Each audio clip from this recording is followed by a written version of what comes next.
Hello दोस्तों, नमस्कार। उत्तर प्रदेश के अंदर 2027 में विधानसभा का चुनाव होने वाला है और उससे पहले तैयारियां जोरों पर हैं। समाजवादी पार्टी के अध्यक्ष अखिलेश यादव ने अपने सभी सांसदों और विधायकों और नेताओं की बैठक बुलाई। सभी 37 सांसद जो उत्तर प्रदेश से समाजवादी पार्टी के आते हैं वो इस बैठक में शामिल हुए और इस बैठक में कई चर्चाएं की गई। इस रिपोर्ट में मैं आपको बताने वाला हूँ 2022 के विधानसभा चुनाव में समाजवादी पार्टी का प्रदर्शन कैसा रहा था, उसके बाद लोकसभा चुनाव में कैसा प्रदर्शन रहा और 2027 को लेकर समाजवादी पार्टी की क्या तैयारियां चल रही हैं। क्योंकि चर्चा यह है कि असदुद्दीन ओवैसी से समाजवादी पार्टी गठबंधन कर सकती है, क्योंकि असदुद्दीन ओवैसी का कद जिस तरीके से लगातार बढ़ रहा है, कहीं ना कहीं वो समाजवादी पार्टी को बड़ा झटका जो है उत्तर प्रदेश के चुनाव में दे सकते हैं। पहले बात असदुद्दीन ओवैसी की कर लेते हैं, एआईएमआईएम की कर लेते हैं, उसके बाद हम इतिहास के आंकड़ों पर जाएंगे, यानी कि 2022 में कितनी सीटें समाजवादी पार्टी ने जीती और अभी मौजूदा समय में कितने विधायक उनके हैं और एनडीए का क्या हाल है।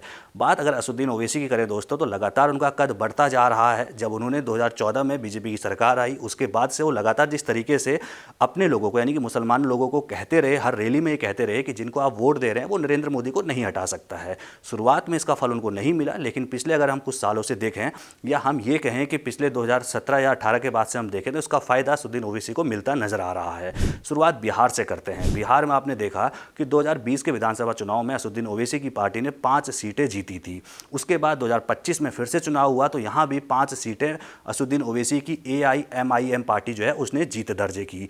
अब बात हम महाराष्ट्र तक जाते हैं। देखिए, महाराष्ट्र में भी असदुद्दीन ओवैसी का खाता खुल चुका है। आप ये सोचिए कि 29 नगर पालिकाओं में मेयर के लिए चुनाव हुआ था और इसमें से करीब 12 नगर पालिकाओं में जो है असदुद्दीन ओवैसी ने अपना खाता खोल लिया है, यानी कि कुछ ना कुछ सीटें 12 नगर पालिकाओं में जीती हैं। कुल पार्षदों की बात करें महाराष्ट्र के अंदर तो असदुद्दीन ओवैसी के कुल पार्षद इस बार 126 रहे, यानी कि अगर हम देखते हैं तो भाई राज ठाकरे की पार्टी से भी ज़्यादा जो है पार्षद असदुद्दीन ओवैसी की पार्टी ने जीते और इसके अलावा शरद पवार की एनसीपी से भी ज़्यादा पार्षद जो हैं असदुद्दीन ओवैसी के उम्मीदवार जीते हैं, यानी कि असदुद्दीन ओवैसी के पार्षद जीते हैं। कुल मिलाकर अगर हम देखते हैं दोस्तों तो असदुद्दीन ओवैसी का कद लगातार बढ़ रहा है और यूपी में भी कि टेंशन की खबर है अखिलेश यादव के लिए।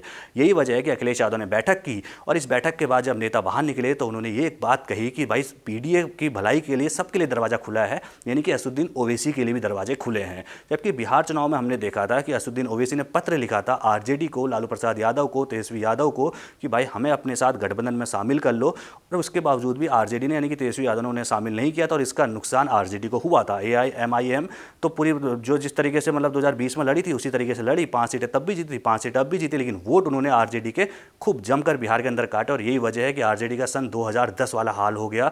मात्र गठबंधन ने 35 सीटें जीत पाई, जिसमें आरजेडी की मात्र 10 सीटें ही शामिल थी।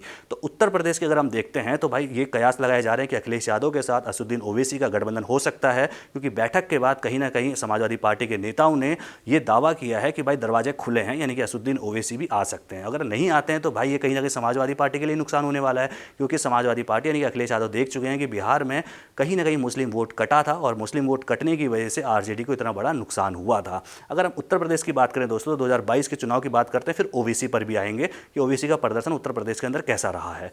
2022 में समाजवादी पार्टी ने अच्छा प्रदर्शन किया था, भले उसको जीत ना मिली थी, लेकिन पिछले चुनाव के मुकाबले 2017 के चुनाव के मुकाबले अच्छा प्रदर्शन जो है समाजवादी पार्टी का उत्तर प्रदेश के अंदर में देखने को मिला था। उत्तर प्रदेश देश का सबसे बड़ा राज्य है, 403 विधानसभा की सीटें उत्तर प्रदेश से आती हैं। 2022 के चुनाव में बीजेपी सबसे बड़ी पार्टी बनी थी और 255 विधानसभा की सीटें बीजेपी ने, यानी कि योगी आदित्यनाथ की पार्टी ने जीती थी। 255 सीटें जीतकर बीजेपी सबसे बड़ी पार्टी बनी, तो दूसरे नंबर की पार्टी समाजवादी पार्टी बनी थी, जिसने 111 विधानसभा की सीटें 2022 के विधानसभा चुनाव में जीती थी। उसके अलावा अन्य दलों ने, यानी कि एनडीए के सहयोगी दलों की अगर हम बात करें दोस्तों, तो राजभर की जो सुभाषपा पार्टी है उसने 6 सीटें जीती, अपना दल ने 12 सीटें जीती और वहीं समाजवादी पार्टी के संग आरएलडी ने मिलकर चुनाव लड़ा था। भले ही अब आरएलडी जो है एनडीए में शामिल हो चुका है, लेकिन 2022 का चुनाव आरएलडी ने समाजवादी पार्टी के साथ मिलकर लड़ा था और 8 सीटें जीतने में वो भी कामयाब रही थी। इसके अलावा बसपा मात्र 1 सीटों पर सिमट गई थी और अभी भी मौजूदा समय में एक ही विधायक बसपा का है। और कांग्रेस की बात करें तो मात्र 2 सीटें ही 2022 के विधानसभा चुनाव में जीत पाई थी और मौजूदा समय में भी मात्र 2 सीटें ही जो है कांग्रेस के पास उत्तर प्रदेश के अंदर है। लेकिन उसके बाद अब कई सीटों पर उपचुनाव हुआ तो यहाँ पर बीजेपी बीजेपी को बढ़त मिली, लेकिन समाजवादी पार्टी का कद घटता चला गया उपचुनाव में। जो 255 सीटें बीजेपी ने जीती थी, मौजूदा समय में 258 सीटें बीजेपी के पास हैं। समाजवादी पार्टी ने जो 2022 में 111 सीटें जीती थी, मौजूदा समय में 107 सीटें जो है वो समाजवादी पार्टी के पास अब विधायक जो है 107 ही बचे हैं। जो 111 जीते 2022 में और अभी मौजूदा समय में 107 बचे, यानी कि उपचुनाव में हारते चले गए। इसके अलावा बात करें अपना दल एस की, तो उसने जो है 12 सीटें जीती थी, एक उपचुनाव जीती स्वार सीट से, तो अब उसके पास जो है 13 सीटें हो गई। आरएलडी जो समाजवादी पार्टी के साथ मिलकर लड़ा था 2022 का चुनाव, 8 सीटें जीती थी और मौजूदा समय में एक उपचुनाव जीत के उनके पास भी अब 9 सीटें हैं। तो कुल मिलाकर समाजवादी पार्टी अब जो है 2027 के चुनाव में पूरी तरीके से जुट चुकी है। भले ही ओवैसी की पार्टी को 2017 में भी जो है वो उस तरीके का उसको प्रदर्शन नहीं मिला था, एक भी सीट नहीं जीत पाई थी, और अब जाके 2000 अगर हम बात करें 22 के चुनाव में, तो वहाँ पर भी वो कुछ नहीं कर पाई थी।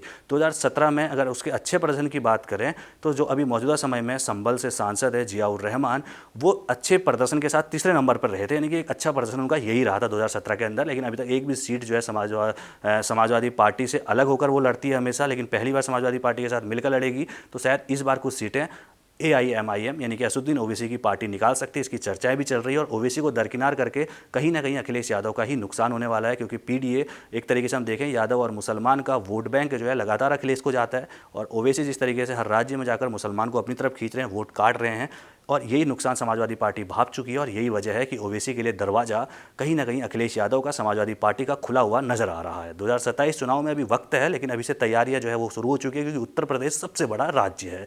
आप किस तरीके से देखते हैं इस पूरी रिपोर्ट को? अपनी राय कमेंट में रखना बिल्कुल ना भूलिएगा, और सभी खबरों को पहले पाने के लिए बेल आइकन दबाना बिल्कुल ना भूलिएगा। धन्यवाद।